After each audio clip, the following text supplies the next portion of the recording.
This is the Rich Dad Radio Show. The good news and bad news about money. Here's Robert Kiyosaki. Hello. This is Robert Kiyosaki, the Rich Dad Radio Show, and that song is about trust. And a very, very important show because how many of you work with people you don't trust? How many of you have ever, been, what's the scientific term for it? Screwed after you trust somebody. And so today we have a very important guest. We're going to be talking about the 10 laws of trust and how important it is today, especially in a world or culture where trust is trampled upon. It is one of the worst. I mean, I've never seen so much lack of trust, and that's amongst people you like and all this.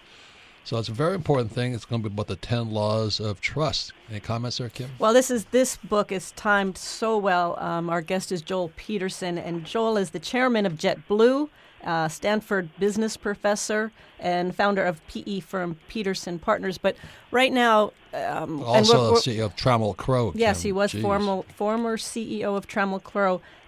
But this whole book on trust and what is needed, and one thing I love that Joel says, he said, was in low trust cultures, and we've all been there. In low trust cultures, people reach for legal documents.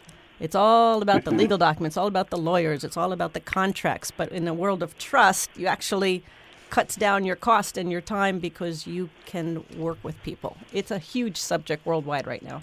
So once again, it's Robert Kiyosaki, the Rich Dad Radio Show, the good news and bad news about money. Our guest is Joel Peterson, and it's a very important subject on trust, but more importantly, how do you build trust in an organization? And, Kim and I we all work in a very litigious society today. And every time I'm driving to work, every bus has nothing. Sue this guy, sue that guy. We have all these ambulance chasers. And so, as some of you may know, is that you get sued from inside your own company. You can't even trust the people you work with. They'll sue you for anything today. So that's the society we live in today. Where before we talk things over and discuss it and all that, now they just have their attorneys on speed dial and they sue you now. So, Joel, welcome to our program. Welcome, Joel. Yeah, with that intro. Who's your attorney? So what motivated you to write the 10 Laws of Trust? Well, I've been involved in many, many companies, many boards, and coaching lots of CEOs over the years, and I really realized that trust is the most powerful currency they've got, particularly in a turnaround or in building a great culture, building a great company. But it's also very fragile. It's kind of one-way sticky. If you're building trust, you're laying it down a conversation at a time, but you can destroy it sort of immediately and quickly, and it's hard to rebuild. And so this is a very precious commodity that we need to restore in our society and in our companies and families and communities. So if we could, let's get right into it, simply because, this is, you got 10 laws. So let's start with law number 1 and just get into it. Is start with personal integrity. What does that mean? Well, people use that term to mean honesty, but it really is beyond that. Integrity is not having a gap between what you say and what you do, and it's also not having a gap between how you behave in your personal life and how you behave in your public life. People are smart. They pick up on lack of integrity. They understand where there are these gaps, and if you don't trust the leader of an organization to have integrity, it's very hard to build a culture of integrity for the whole company. That is a great point because, Robert, you and I, we've had our share of betrayals, and I love what you say, Joel. Having been betrayed, I still opt for trust over mistrust, and so do we. But there was one, when you talk about congruency of character, we were just talking about an investing partner we were dealing with in Florida, and the words were good, and the words were all about, we know we're good Christians, we're good religious people, we do the right thing. But then one night we went out to dinner, and they were out of control, obnoxious. People were leaving around them. They were just rude, and we were in shock, and we're like, what is going on here? Because there's such a congruency gap that the integrity went right out the window. Well, if you watch the difference between how people behave and what they say, Yes. it's a huge clue. So, I think you can also watch, which kind of gets to the second law, how people treat others in the organization. So if they treat them without respect, if they're total respecters of persons, in other words, only people with high stature in the organization are treated well, you actually diminish trust, and that's kind of related to having integrity too. In the Marine Corps, it's called butt kissers. They Yeah. I went to military school, and the first words they put into our heads is the mission. What's the mission, which is spiritual?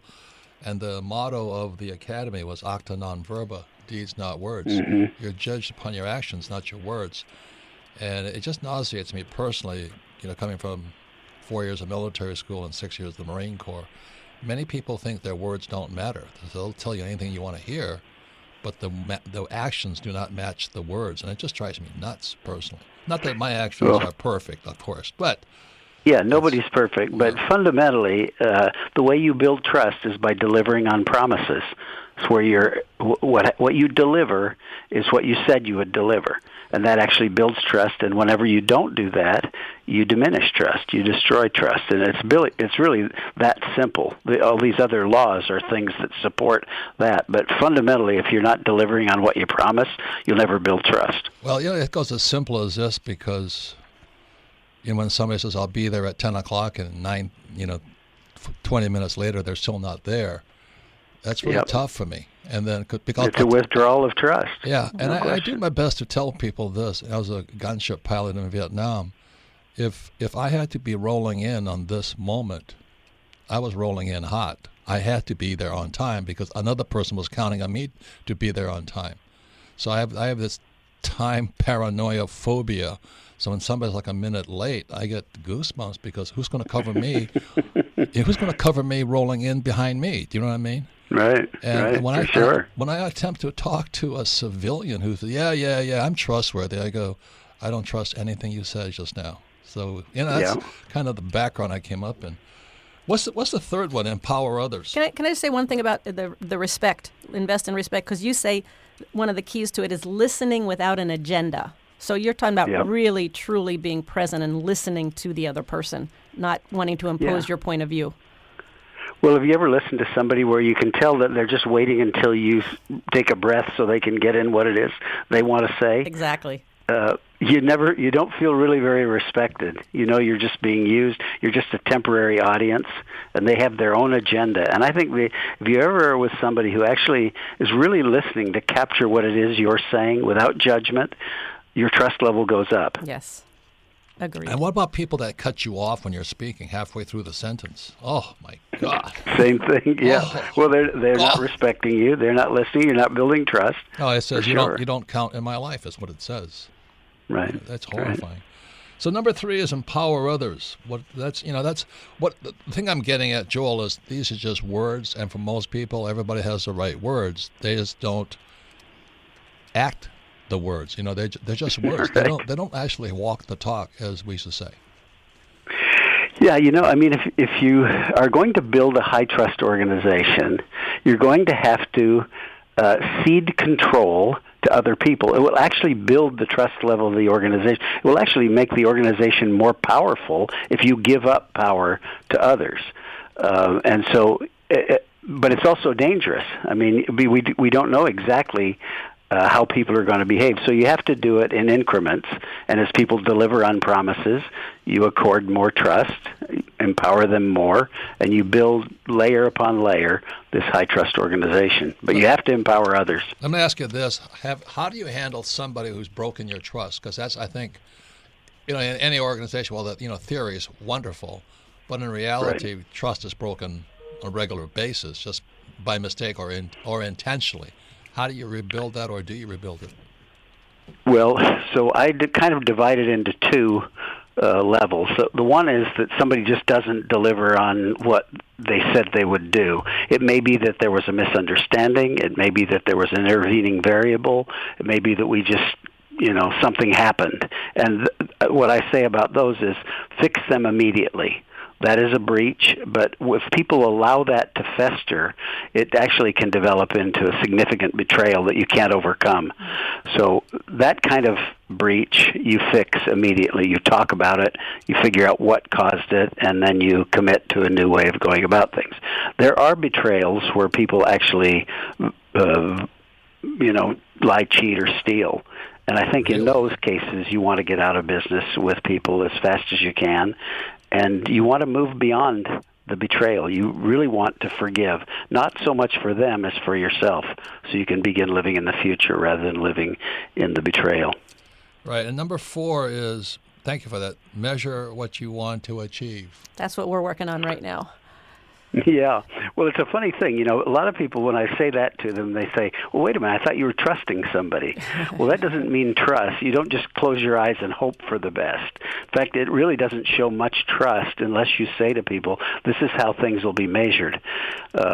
There's a budget, there's a time frame, there are deliverables. I want you to understand exactly what they are so that you can deliver on them. And if that happens, then we can actually build a high-trust relationship out of this event. If not, it's really tough. So There'll what be you're saying, misunderstandings. by defining the measurement, the goal, the achievement, you'll know whether the person's trustworthy or not trustworthy. And they will too, and they'll actually feel more trusted by knowing what's being expected. If they don't know what's expected, they're nervous about it. They think they're doing a good job, but they're not sure. They remain cautious. They remain wary. And what you want to do is be so predictable, so transparent, so clear that everybody knows exactly what you're expecting, and trust grows. Okay, And that's one of my life lessons is I have trusted without verifying, without measuring, and that's gotten me in all kinds of trouble. So I love this. I love this one. And I think Ronald Reagan figured that out too, didn't he? So we're halfway through. Yes, he did. Number 5 is create a common dream, and I think that's the most important one because I've hired a number of CEOs and operators, and they're typical civilians. They keep people in silos. Do you know what I mean? Yeah. Or the other thing that I've seen is the dream comes down from on high, and it gets framed and put on the wall. And in effect, that creates cynicism. The only way that people share a dream is if they help create it. And that usually means a lot of conversations, and it means refining words and expressions. And once people are sort of behind something, the trust levels go way, way up because we're all working on the same thing. Whereas if it comes from the corner office and is framed on the wall, it actually can diminish trust. And that's a tough lesson to learn because when I deal with civilians all the time, well, we don't have time. They got jobs to do. Accounting's got accounting to do, and marketing's got so we don't have time to get together. And it just drives me nuts. And the other thing that happens is oftentimes there is not the mission is the bottom line. The mission is to make money, and everybody's got to make money, but there is no higher mission. What do you say to something like that, Joel? Because I see that a lot. Yeah. No, it's true. That's never really a very inspiring mission. I always say that people want to be respected members of a winning team doing something meaningful, and all three have to be present. People work for meaning. Now, they may not initially, but over time, they really look on their life as, is this something that matters? And so I think you really have to, and for it to matter, I think people have to participate in designing what it is we're trying to do. I talk about it as picking which peak to climb and then climbing it together, belaying each other, carrying gear, and summiting together. And it's powerful when you do that. And I tell you, that's one of the hardest lessons I have. How do you handle somebody who believes in silos? They keep people isolated so they don't talk to each other. I mean, I run to companies all the time that, accounting has no idea what marketing is doing all the time. Yeah. All the time. Well, usually what happens then is mistrust develops between the silos, and I think it has to be broken down. I think getting people together, sometimes outside of business, getting to know one another personally, but ultimately what you want is everybody to have a line of sight from their job to the summit. All to right, know how all it right. is what they're doing contributes to that. So once again, our guest today is Joel Peterson, chairman of JetBlue. He's a Stanford business professor. and founder of P.E. Peterson Partners, and he's formerly served as CEO of that very respected company, Trammell Crow Company, huge commercial real estate developer out of Texas. When we come back, we'll be finding out, we've gone through 5 out of the 10, when the other 5, 10 laws of trust, and you'll find out how trust made John Deere a Fortune 500 company, and the lack of trust sunk Enron. So when we come back, we'll be talking probably the most important part of business, but also in life, is who do you trust? Have you ever been screwed, per se? Then, if necessary, how do you rebuild it? We'll be right back. Welcome back, Robert Kiyosaki, the Rich Dad Radio Show, the good news and bad news about money. And today we're talking about the two most dangerous words in life, in business, and in anything. The words are, trust me. I still remember I was in this gun show, an antique gun show. This guy says, well, you can trust me. I'm an attorney. I left immediately. I mean, anybody who leaves with trust me is a crook as far as I'm concerned. So once again, you can listen to the Rich Dad Radio Show anywhere, anytime on Android or iTunes. And all of our programs are archived at richdadradio.com. We archive them because we don't sell anything. We're just purely educational. And repetition is how we learn best. So if you listen to this program one more time, just go to Rich Dad Radio, deal this thing about trust me, and then your friends, family, especially your business associates should listen to it, and we should discuss this. Because our guest today is Joel Peterson. He's the chairman of JetBlue, Stanford business professor, and founder of Peterson Partners, and formerly CEO of Trammell Crow. And we're discussing his latest book, The 10 Laws of Trust. Very important book. Good thing it's a small book, so everybody can read it. But the 10 Laws of Trust, we've already come through the first 5. And any comments, Kim? Well, I think this book is, okay, this is a great, your subtitle, Joel, is Building the Bonds That Make a Business Great, which I love. This applies to family. I would love all of our world leaders to read this book because I think trust is broken globally all over the place. And that's a whole nother ball of wax that we can talk about at another time. But I think trust is the number one issue right now that needs to be addressed worldwide. So anyway, it goes beyond business. We've come through the first 5. One, start with personal integrity. That's hard. Invest in respect. Well, yeah. Empower others. Yeah, but you'd have to trust them to do that. And measure what you want them to achieve. And then create a common dream. And now we're on number 6. So number 6, Joel, is keep everyone informed. What do you mean by that? A lot of companies break down because the communication is by rumor. It's at the water cooler. It's people anticipating things and not really knowing. And the only way to build a high-trust organization is with lavish communication. That's before, during, and after events, and it's bad news as well as good news. And something happens when there's transparency. People may not like the news all the time, but they really feel like nothing's being hidden from them. I know at JetBlue, when I was at Trammell Crow, I used to send out a partner's letter every 2 weeks and just tell people everything that I knew that was going on. At JetBlue, we have a member of our senior management team sends out a letter every single week. So that people, and our rule is we don't want to surprise anybody. We don't want anybody to read about us in the newspaper, something that they don't know from our own team. And that builds trust. And to that point, as we're kind of reinventing our company here, one of the keys that came up when we first sat down with the team here is what do we want? And that was one of the number one things, Joel, was because everybody had kind of been kept in silos, and now it was we want everybody to know, we want everybody involved in every task, we want everybody to know what's happening on all fronts. Worse than that, the gossip started from the top down. Well, there was gossip, there was rumors. Did you read Ray Dalio's book, Principles? Yeah, well, I haven't read the book, but Ray Dalio was a study mate of mine. He was in my section in business school. Oh, wow. Boy, he talks about, he calls it the hard and bitter truth or something like that. And radical transparency. Radical transparency, boy. And, if you do that today, you get sued. And that's what we're doing our best to get back to, because it's not the Marine Corps way. One of the rules the Marines had, if I was gossiping about somebody, let's say I was gossiping about Kim, the rule was I had to go tell Kim straight to her face. Yep. And that cut it out immediately. Yep. But in organizations, gossip starts from the top down, and they gossip, and it's another way of keeping people divided. Okay, number 7, embrace, this is what Dahlia was talking, embrace respectful conflict.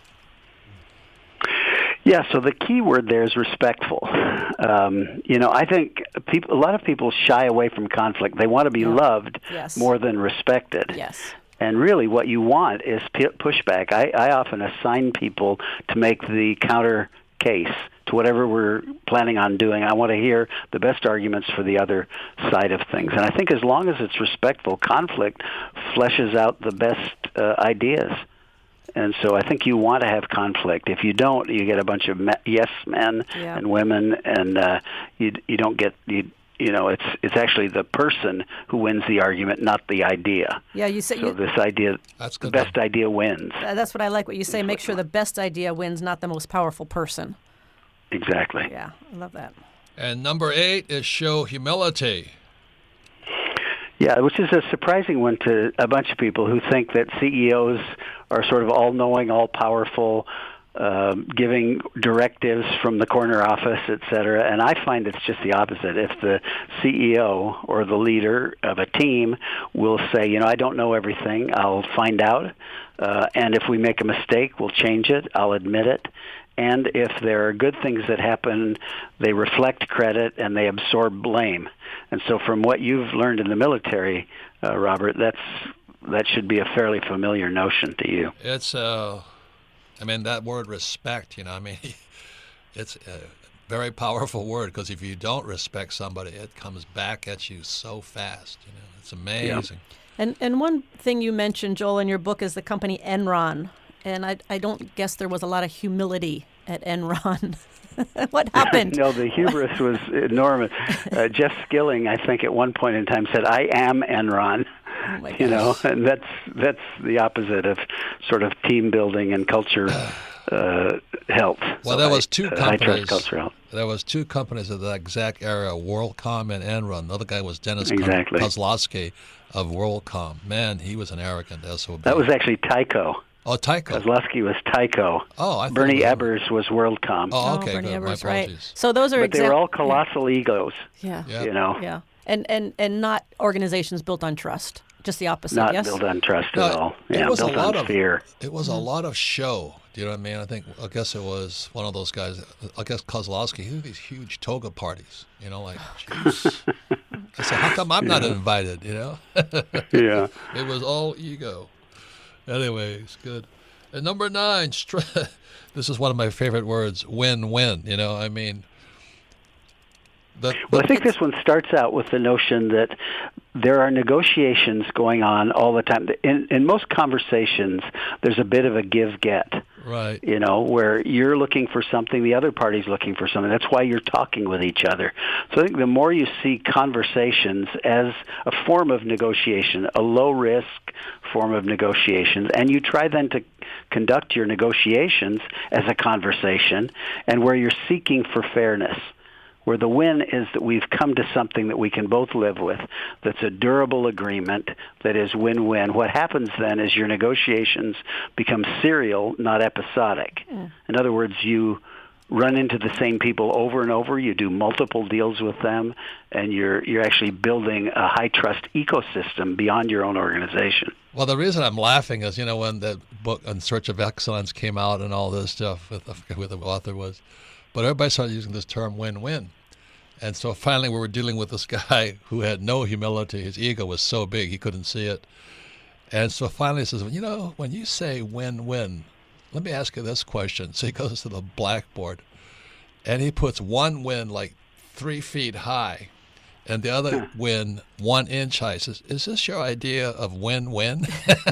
That's why I laugh when somebody says win-win. Well, if the picture of the blackboard comes back, And people use some of these words as cliches, and it all goes back to what you started with. Start with personal integrity and do what you say you're going to do. It really. Well, and I think the notion here is start solving for fairness.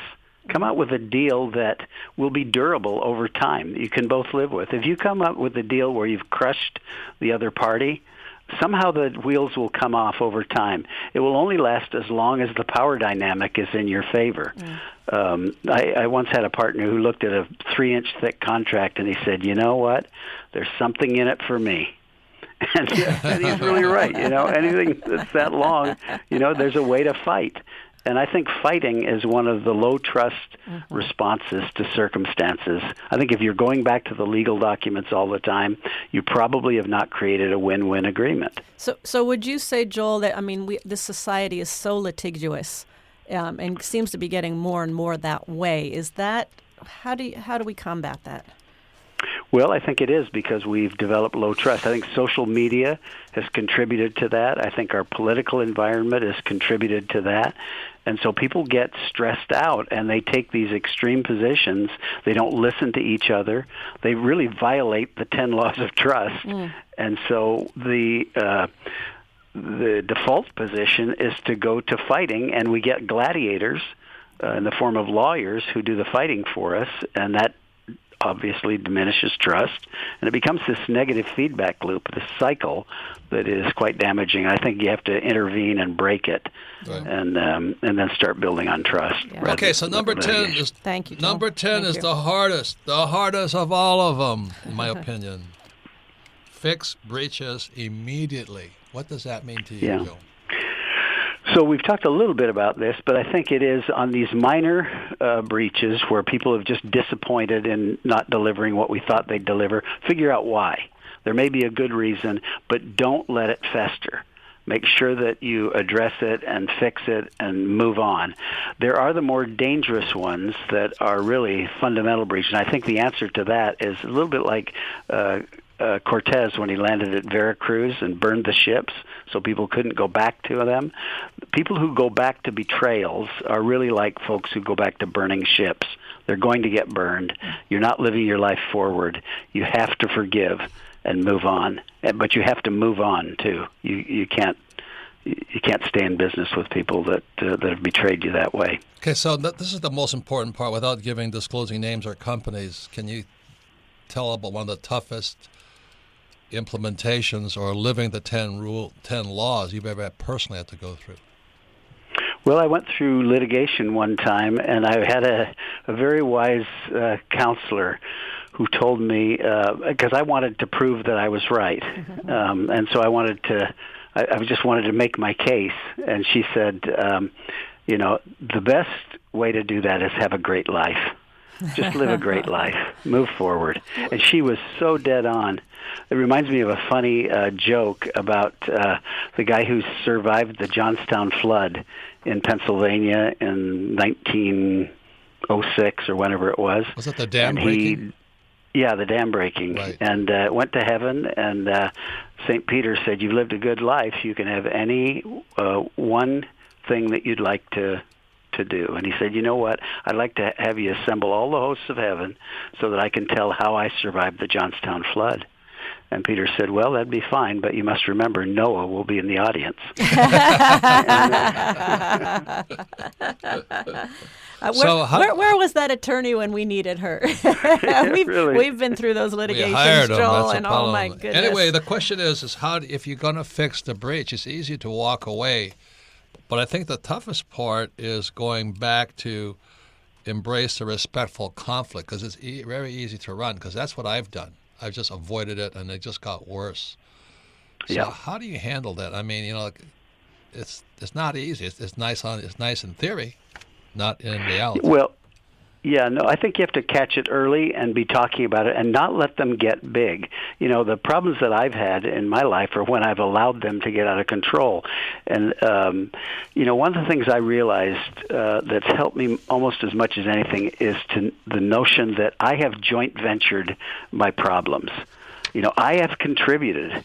At first it was all somebody else's fault. If there was a betrayal, it was all they had betrayed me. Right. Whereas in point of fact, I've found that it could be that I wasn't perfectly clear, that my expectations weren't right. And once you have the notion that I joint ventured it, let me say one other thing here that might help with this new version of the book, and that is that HarperCollins bought American Management Association, who had published the first edition of the book, and they said, we'd like to do another one because we think this is a really topical issue, but we need to have it expanded by 30%. Tell us what are the two things that people ask you when you talk about this book. And I said, well, the first one is they say, I don't know what the trust level is in my organization. How can I know?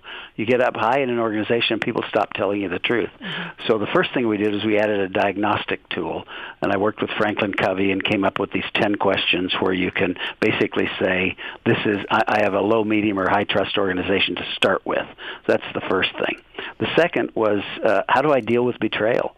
How do I overcome it? So there's more on the notion of betrayal. If you don't trust, you'll never be betrayed. If you trust, you will be betrayed. And if you don't trust, you'll never be betrayed. The problem is, if you never trust, you'll have a very small life and a very unhappy one. Right. So you've got to trust, and you've got to do it in a smart way. Which brings up, the 10 laws of trust. You have trust level by organization, and it goes from force, fear, reward, duty, and love.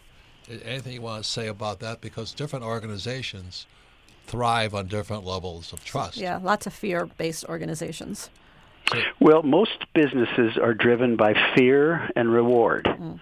That's really kind of how most people organize their companies. You'll notice that you've mentioned the military company. The military is built around a sense of duty, and that's a higher level motivation. People will do things. They'll trust more. They'll take more risks in that kind of thing. But love is the most powerful force of all. If you can build an organization where people really have this sense of meaning, they're committed to it, they're committed to each other, trust levels tend to thrive in that.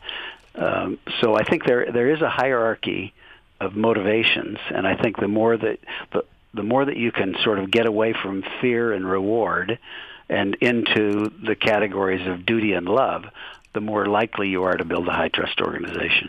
Amen, amen, amen, Joel. Fantastic. Thank you for saying that. I love what you say. Trust is a leap of faith rooted in optimism, because if all the trust is broken, all the optimism is gone, and it's just control and acrimony, right, Kim? Oh, absolutely. And it goes back to, having, as you said, having been betrayed, Joel, I still opt for trust over mistrust. And so I also, and Robert also, we opt to be trusting people, but now it's trust and verify, trust and pay attention, trust and really put your practices into... And measure. Put your principles into practice and measure, yes. Yep.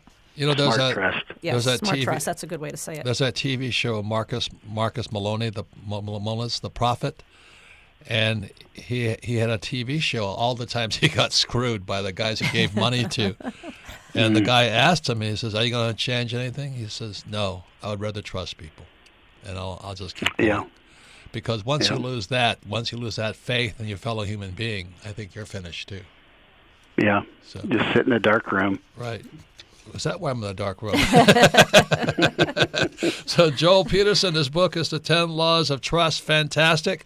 I please recommend, if you have a friend, family, or a business especially, it should be required reading and discussion, because it is one of the most precious parts of being a human being is trust. Yes. And Joel's website is petersonpartners.com, petersonpartners.com. So final words, Joel, anything you want to say to the public out there?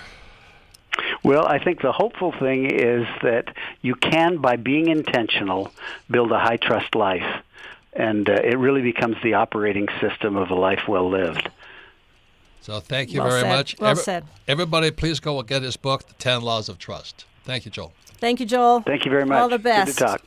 Take care. And we'll come back and go into the most popular part of our program, where it's Ask Robert, where you get to ask me your questions. We'll be right back with Ask Robert. Welcome back, Robert Kiyosaki, the Rich Dad Radio Show, the good news and bad news about money. You can listen to the Rich Dad Radio program anytime, anywhere on Android or iTunes. And all of our programs are archived at richdadradio.com. We archive them for one reason, so you can listen to this program again, because repetition is how we learn. And if you find it valuable or interesting the second time around, ask friends, family, or business associates, especially, to listen to this program and discuss it, because this is the right thing to do, or an answer will solve your problems. None of these are really answers. They're just processes. So again, I want to thank Joel Peterson, chairman of JetBlue, Stanford business professor, founder of PE, Peterson Partners, and formerly CEO of Trammell Crow, one of the largest private commercial real estate development firm at that time. So we're going to go into the Ask Robert part, and you can submit your questions to AskRobert@richdadradio.com. What's the first question, Melissa? Our first question today comes from Clay in St. Louis. Favorite book, Rich Dad, Poor Dad. It says, Robert and Kim, I'm a longtime listener and love the show. My question is, my business partner of 5 years now wants me to consider hiring a relative of his to work in our accounting department. Our business is growing and we are on a good path. I don't doubt the person is capable. However, I'm not comfortable having one of his relatives controlling our books. I want to keep the peace, but I'm not sure how to approach the issue with my business partner. What's your advice? It sounds like you have a problem with your business partner to me. I mean, if you can't trust your business partner to make a sound recommendation, at that point, you may have a conversation with your business partner. I don't think it had anything to do with his relative. Any comments, Kim? Well, it's tricky. I mean, it is about trust, and that's why it fits in right today with the 10 Laws of Trust by Joel Peterson. It's sticky. Relatives in business. I don't recommend it. It's just my opinion. I'm not saying do it or not do it, but it can just get messy. It can get messy. But why does he not trust his partner? Because everything we've done is we've gotten a lot of problems with. We've had business relationships with partners, husbands and wives, and things that have worked, and sometimes it doesn't work. So it sounds like the issue is with his partner right now. What is his partner like? So that might be where the discussion starts, and then the next thing is exactly as Kim says. What's the next level below that, and is the person competent? Because if the guy can't fire his own. Like Kim even hired her own mother at one time, which was. I did. She was great, and we had to. I tried to fire her, but Kim wouldn't let me. It was great. We hired her. We were in Portland, Oregon. She kind of ran the office for us, and she loved it. It gave her purpose. And then when we moved to Phoenix, we had to move the company to Phoenix, and it was really hard to fire your mom. It was hard to do. So as a comedian says, a really good guy. Kim and I were in Honolulu, and he was up on stage as an Aussie guy. He says, why do I want to go to heaven? He says, my relatives are there. I can't stand them for 3 days. How am I going to take eternity with my relatives? It's those kinds of questions that are real. And I think that's what I think Joel Peter is saying. You better get real pretty quickly. Yeah. And I think the discussion you're talking about, Robert, is if everything's going well, no problem. But if something isn't going well, this partner has to live with this person and the family. So that's the discussion, I think, when you're talking about trust, is what happens if something goes wrong. Yeah, and I've worked with my brother. He's been the best. Yeah. He's really, really good man, good person. So it all depends. There's not an answer. And I think that's one of the problems with, it's like Rich Dad, Poor Dad made the New York Times this weekend after 20-something years. And the guy says, well, the only problem, the journalist from the New York Times says, the only problem is Robert didn't tell me what to do with my money. And I think that's what people are looking for. Just tell me how to handle this situation with my mother, my brother. I don't know how to handle this. Your brother, your partner. You got to handle it. And I think that's why Joel Peterson's book, The 10 Laws of Trust, very important book because there are no answers. Next question, Melissa. Our next question comes from Corey in Hong Kong. Favorite book, Cash Flow Quadrant. Hi, Robert. Thank you for writing Fake. I really enjoyed reading it. My question is, could you please tell me how you would manage your emotions when very bad things happen while still continuing to find opportunities at the same time? I think I must be doing it wrong because I feel exhausted. Yeah, that's a good point. Is what's the exhaustion about? Are you stuffing your emotions, or are you letting go of your emotions? And you're asking the wrong guy because I don't do well at emotions. So that's why Kim is really the person that's more even keeled in all this because I am a Marine, and I'll just say what I kind of like Trump. I'll say what I want to say at that moment, and a lot of times people can't handle the jet blast. So I'm not a good person to ask that question. I think the better person is Kim, is how she handles it and deals with more equanimity with different people when they're screwing up or screwing you. Comments, Kim? Well, you've got to have the real conversations, but I think more importantly, what you and I do, Robert, is when we have bad things, as of course as very bad things happen, we always look for what's the lesson, number one, and something good is going to come out of this. We always say out of this something good will come out of it. So we don't get drawn into all the drama of the bad thing and dwell in it and Well, if you got two feel emotions, sorry for ourselves. Yeah. If you have two emotions firing, you're finished. Yeah. But we always, even in the darkest times, we're like, something good is going to come out of this. And what's the lesson? What didn't we see? What didn't we know? And that's when Kim fired me. But I think if you just approach it that way, because we always look at every bad thing isn't negative. Every bad thing isn't bad if you can find the lesson in it and learn from it and turn it into something positive. But that's why this book, 10 Laws of Trust, is important, because it says, you've got to show humility, embrace respectful conflict, keep everybody informed, fix breaches immediately, because a lot of times we let things build, and that's what I do. I let it build, and my temper builds, and it builds, and it builds, and it builds.